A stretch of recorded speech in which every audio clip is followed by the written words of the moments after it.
we'll go with it. So who am I?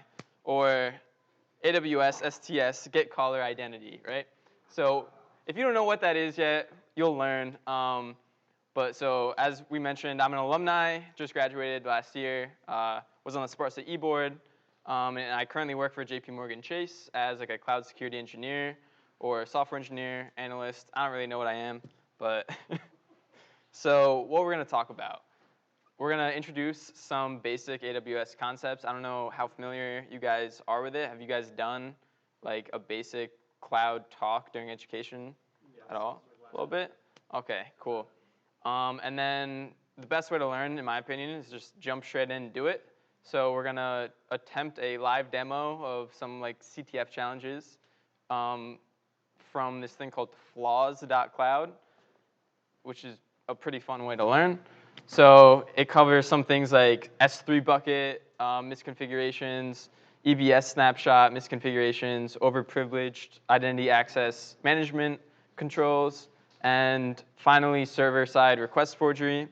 And combining all the things that we learn, we'll kind of see how Capital One got breached a couple months ago or last summer. And disclaimer, this presentation is not affiliated with JP Morgan.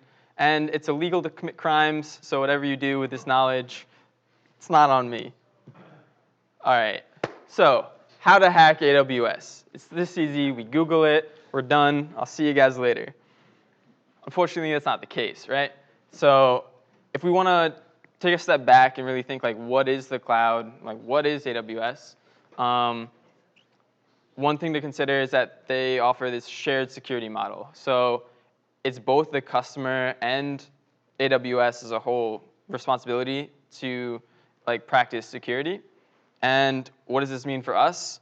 Well, obviously, we're just going to target the customer things because they're the lazy ones, and that's where we're going to find all these misconfigurations, right? So things like how customers are encrypting their data, how they're managing their authentication, stuff like that. That's where we're going to find mistakes, and we're going to take advantage of.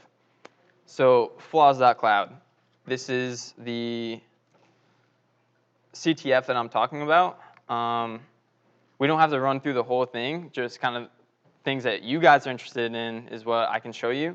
So it starts off with some S3 bucket misconfigurations. Do you guys want me to go over some of those and how it takes advantage of it?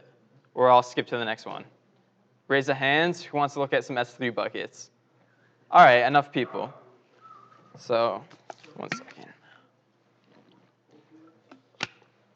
Can you guys hear me, by the way? I don't know, volume-wise. All right. So the first challenge, all we get is a hint that says this is buckets of fun. So one thing that we can guess immediately is that maybe this website is hosted on AWS through an S3 bucket. One way we can find out, we could do some DNS recon.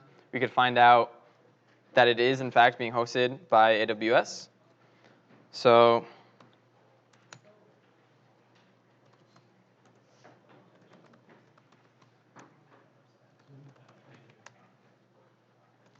we could do like a simple NS lookup on flaws.cloud.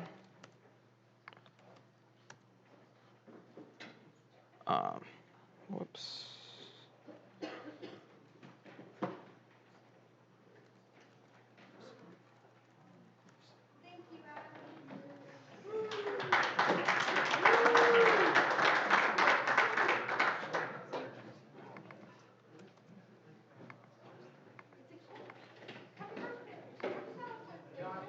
Yeah. Yeah. Sorry. Yeah, no problem. Zoom in, Control++. Josh, can you make it any bigger by chance? Yeah, I'm working on it. The hotkey should just be Control++, right? Yep. But it doesn't seem to work. It might be Control++. Yeah. All right, is that good for you guys? Yeah. All right. So here we can see that we get the IP address of this host. And we can then look up that again and find out that it is, in fact, an AWS IP address. Right, and so interestingly, we also find out that it is being hosted in US West 2, which is one of the AWS regions. But so now that we know that it's an S3 bucket for sure, we can use the AWS CLI to query this S3 bucket and list all the files in the bucket using the command AWS S3 ls and then the host name, so flaws.cloud. And we'll get everything that's in there. And as you can see, there's some juicy stuff. There's a secret, and that's actually the flag for the first one. But if we want to download all of the files in a bucket, we can. It's called syncing. So we could sync them to our local host. So AWS sync.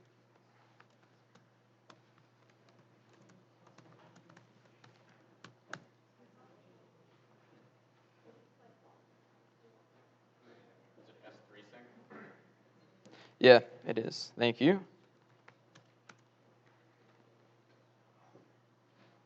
Now we have those files locally. We can cat that secret file. And boom, we're on to level 2. That was pretty easy. So level 2 is actually a very similar thing, except this time, for me, if I were to run it right now, it would work again. And the thing is, it's because I'm already logged into my account on the AWS CLI. And this bucket was actually misconfigured such that any other valid AWS account can access the bucket. So one of the settings was something, I think if you look at the hint, it'll show you the exact setting that it uses.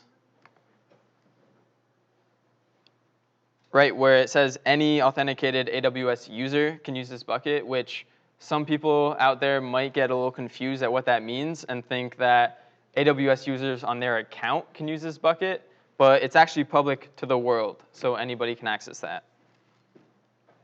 And again, we could sync the files, grab the secret, move on to level 3. This one, same exact thing. It's a public S3 bucket, and this time it has a Git repo in there, and the Git repo has some creds, specifically the AWS security token, or the AWS keys.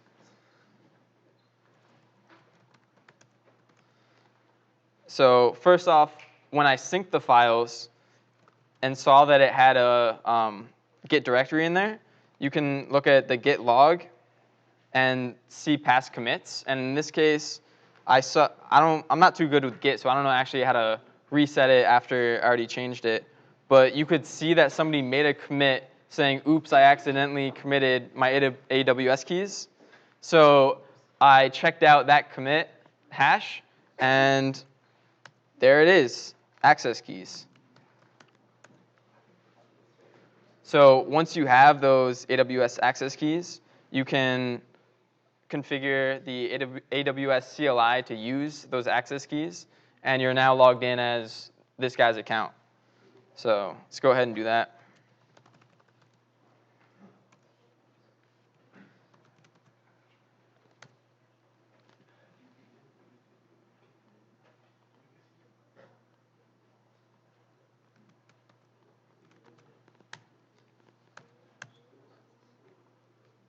And so now that we're logged into his account, we should actually be able to see all the S3 buckets that he has in this AWS account, which is awesome. Now we see files for levels like 2 through 6, all the way to the end, right? Awesome. Why don't we just skip right to the end and call it a win, right? So AWS. Whoops.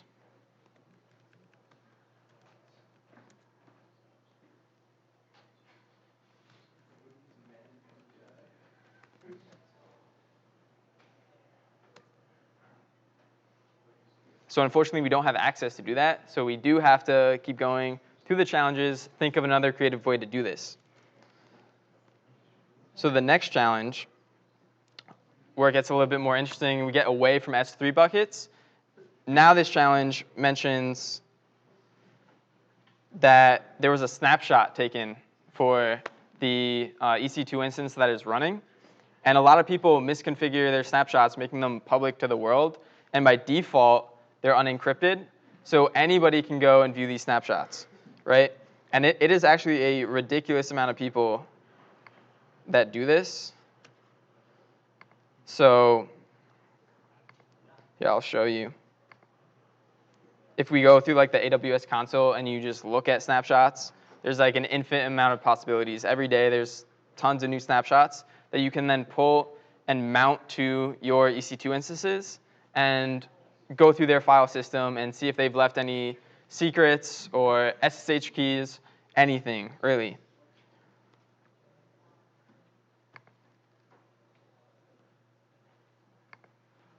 Right, so we can browse like specifically public snapshots.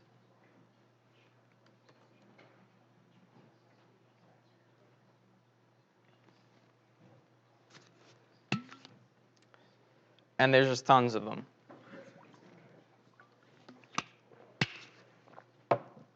So in this case, here. All right, so we finished 1 through 3. And level 4, as I said, the publicly exposed volumes and snapshots. And for those who don't know, by the way, the EBS snapshots, it's elastic block storage. And it's basically just a virtual hard disk within the cloud that you can mount to your EC2 instances. And as I explained, they're unencrypted. And so what can go wrong? We can mount these ourselves. Somebody did an awesome DEF CON talk about this, right? And the steps are really simple. You pick a public snapshot, you attach the volume to your EC2 instance, you search it for secrets, and you profit.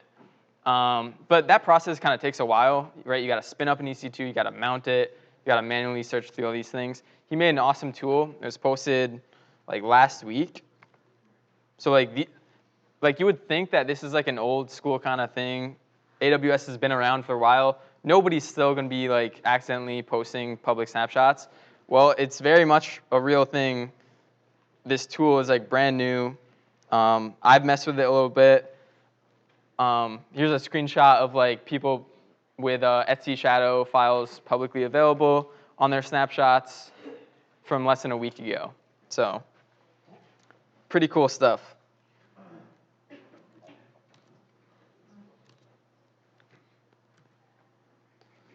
And so how we're going to use this for the next challenge is we're going to take a look at who we currently are, right? So that was that STS get caller identity command that I showed at the start. And that will basically just query AWS for like your user account information, your user ID, that kind of stuff. Whoops.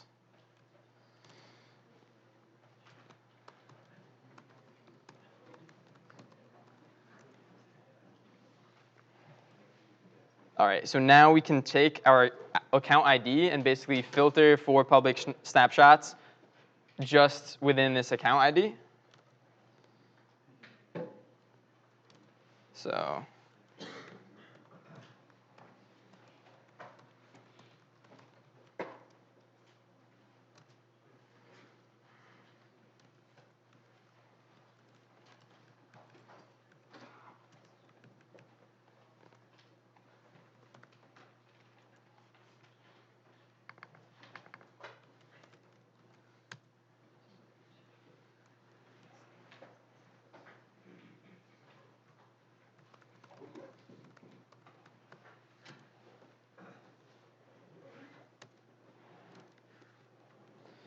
just got to double check the syntax. Describe snapshots.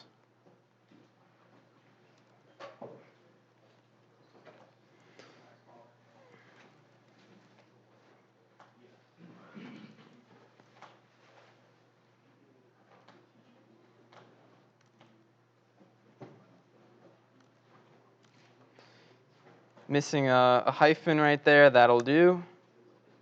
I guess not.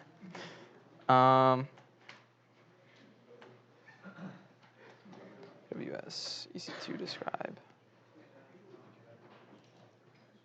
Has anybody else used the AWS CLI before for describing the snapshots manually? Right? Do you know if there's like a syntax error I'm missing here? Someone on Kirk has. Kirk has. On the stream? Yeah.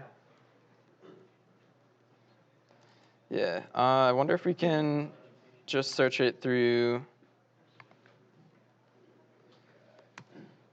here. Yeah, so actually using the console also will get the job done.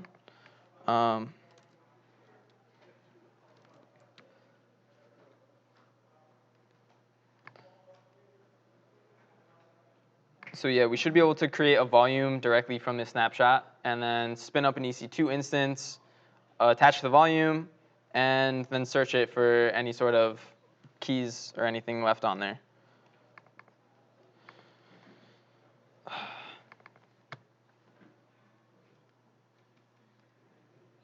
He said it's AWS space EC2 space describe dash snapshots and then whatever. Oh, looks like we got that. Yeah, so I don't know.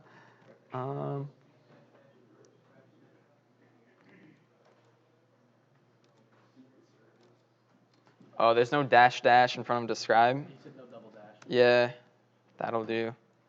I should have like saved the actual commands for the demo, so like this didn't happen, but you learn. Okay, interesting. It's saying there are none for that account, but On the slides is US West, I think. yeah, it should be EU West too, but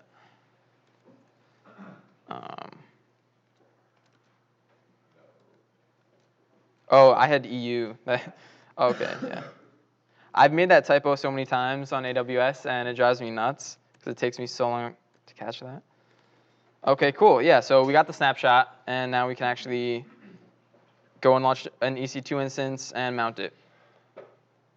Now, yeah, I don't know if you guys actually want me to go do that. It takes a while to spin up the EC2 instance, so we could just skip that part, go to the next one if you guys want. Cool.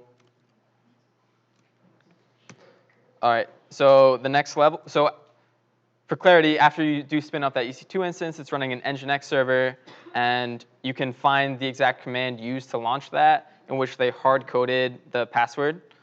And then once we're on that EC2 server, that's when we're at level 5. So this, we take advantage of an exploit of server-side request forgery. And for those who aren't familiar, that's essentially when you can get a server to take an input in which it uses to make a request to somewhere else. So in this case, that EC2 instance server that it's running is actually just a proxy server, which makes the server-side request forgery extremely straightforward because that essentially is what a proxy wants to do. In this case, it takes your input in the URL and makes a request to that address. So we're going to get clever, and we're going to send a request to the EC2 metadata service. And this service will tell us a bunch of interesting things that should not be like publicly reachable on the internet. It's just internal to that EC2 instance.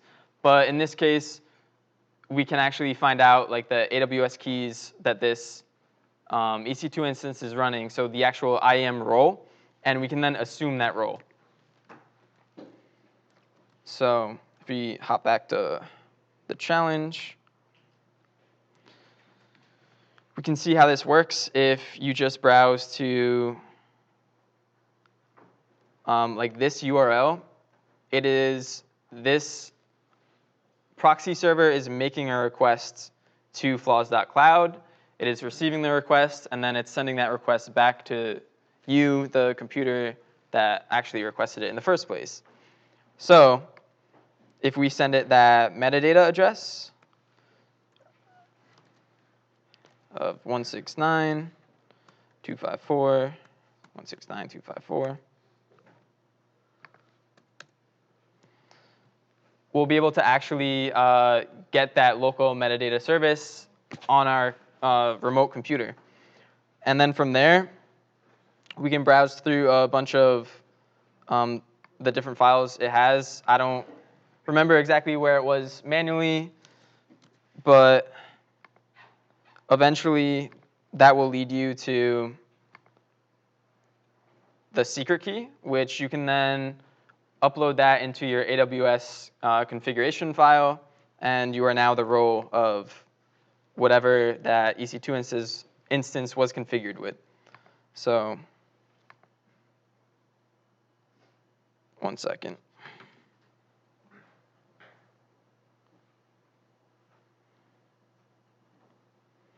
Right, so if you poke around, eventually you'll find that one of those subdirectories in the metadata endpoint was IAM, Identity Access Management, Security Credentials, and then the name of the actual role, which is flaws. So we can take this and copy it into our AWS credentials file. So first we can just run configure, AWS configure.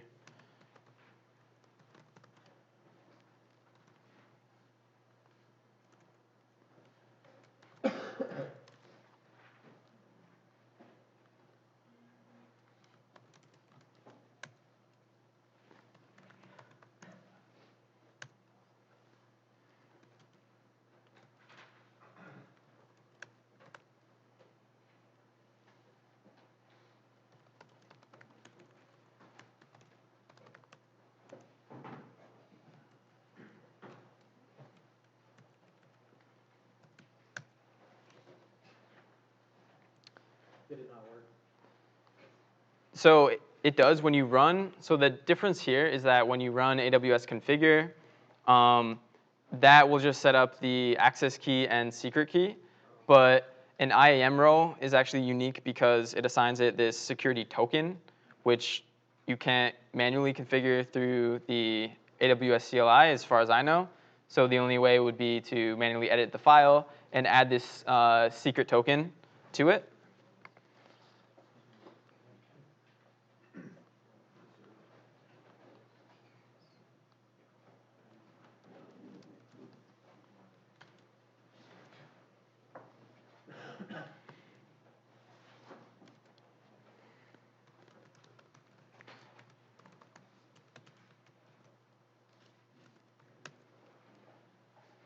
And so now if we run STS get caller ID,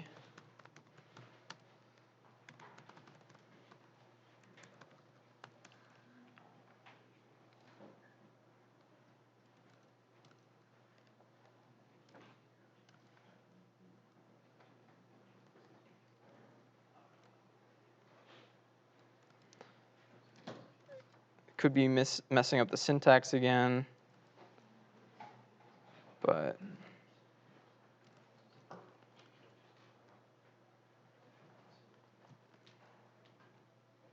get caller identity.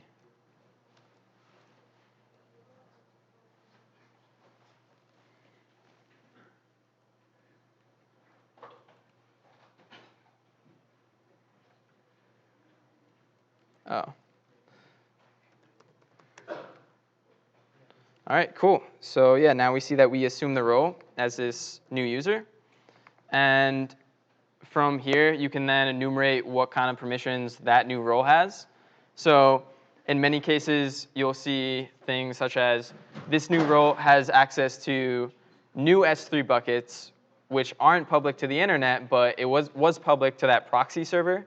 And you can now directly access that S3 bucket. And so what's interesting is, well, actually, before we move on, just the better diagram explaining that server-side request forgery, if I didn't explain it well. So yeah, essentially, our laptop just communicated with that proxy server, saying that it wants to hit the metadata service. It goes to the EC2 instance metadata service, back to that proxy server, and back to our laptop, and that's how we viewed the keys.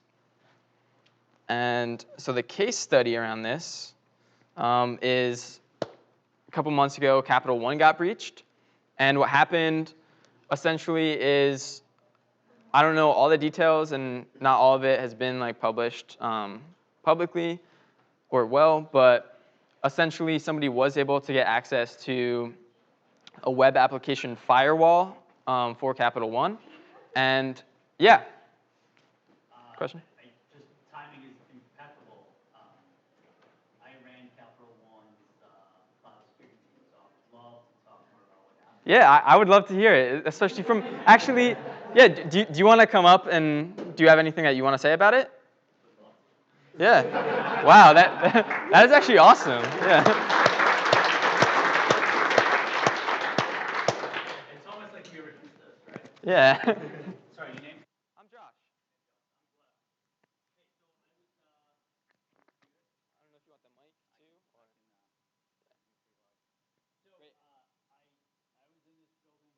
or I graduated in '03, so wow, like 17 years ago. Anyway, had a long journey. I'm currently the Chief Information Security Officer at Synchrony, which is a financial institution. And I'm just here to hang out on campus and talk to clubs like this and others about how awesome Synchrony is and why we're looking for top talent to come and help solve some challenging cybersecurity challenges. Anyway, Capital One. So, what do you all think happened? Can I query the room? Come on. I know there's one hand in the back, but I already met her, so someone else. She is insistent. Okay, yes. Wasn't there a public S3 bucket? Public S3 bucket. Incorrect. Next. Ah, come on, let's make this fun. Yeah, what do you think happens? The person who did it had experience working with AWS because she used to work there, and she got really pissed off at Capital One and the industry as a whole due to some personal things that you can Google. But she ended up just saying, screw it, I'm going to release all this. So it wasn't necessarily a breach as much as it was an insider threat, putting everything on GitHub saying, catch me, I dare you. So today, an exclusive. That is what we all read, and I agree. It is a fact. Everything I think you just stated is factually accurate. But truly, I think there's fundamental. What's that? You are being live streamed. I know. Okay. Fundamentally. I know, but I want to make it a little enticing. Fundamentally, what did transpire was some basic hygiene that needed to be really taken care of, right? And so some of the things you were just demoing out with S3 and basic guardrails that most companies need to put in place to safeguard their AWS deployments, right? So think about it. AWS deployments is you have full stack, right? So as an engineer, I no longer have to rely on another team to open up firewall rule sets, and I don't need another team that's going to help me deploy servers, right? I have the full stack as an engineer. And so that's a lot of freedom. With a lot of freedom comes a lot of responsibility. And so without disclosing exactly what transpired, thanks for letting me know being broadcasted, is there's basic hygiene that we all need to think about, right? So things like before you make a change, make sure you validate that change. Before you make assumptions like my data is fully tokenized or encrypted at rest, make sure you actually validate that. And then make sure that when you do just any types of deployments, you really think about what's referred to as threat modeling. So I don't know how many have heard of threat modeling. There's some really good content out there about doing threat modeling within AWS and many other clouds using various frameworks to think of it as like a mind map. And so I would definitely encourage all of you to think about that stuff. But again, it's sad for me to see. I spent 3 years at Cap One focusing on exactly that to prevent that. But what I definitely learned over 3 years, and by the way, breach happened when I wasn't there, so I just want to throw that out there. I didn't leave because of breach. Was because the thing that we all have to kind of like remind ourselves is speed is awesome, right? Like you can deploy stuff super fast in the clouds, and it gives your technology teams like massive amounts of value because they can deploy code faster, they can automate stuff faster. But with speed, it's like a double-edged sword, right? You could also make like silly mistakes really fast and expose like S3 to the world, right? You can expose EC2s to the world. and without understanding what you just did. So be mindful of that, threat model the hell out of your environments, and I hope that saves the day. Yeah. Hope that helps. Awesome. Yeah. Thank you for contributing. Yeah. Cool. And like he was mentioning, there's like a bunch of like steps you could take to better protect yourself from things like this. And in fact, for like the cross-site or not cross-site scripting, the server-side request forgery, Amazon did recently come out with like a version 2 of it, so that you can't just hit that metadata endpoint service anymore. Unauthenticated, you'll actually need another token to specifically hit that endpoint. And yeah, there are a bunch of tools you can run. Even like Capital One has very good tools. Like it's called Cloud Custodian, where you can kind of apply that to manage some of this risk. And so I actually didn't finish this slide, but yeah, yeah, I was kind of rushed. So key takeaways. So some of the things that I showed with finding public S3 buckets and snapshots, you can add that to like your OSINT recon. I feel like when I took classes here for pen testing methodologies and stuff, it was pretty basic stuff, just like Google dorking and stuff like that. But you can actually try some of these things. You'll be surprised what you find. And with that, I will open it up to questions, if there's anything.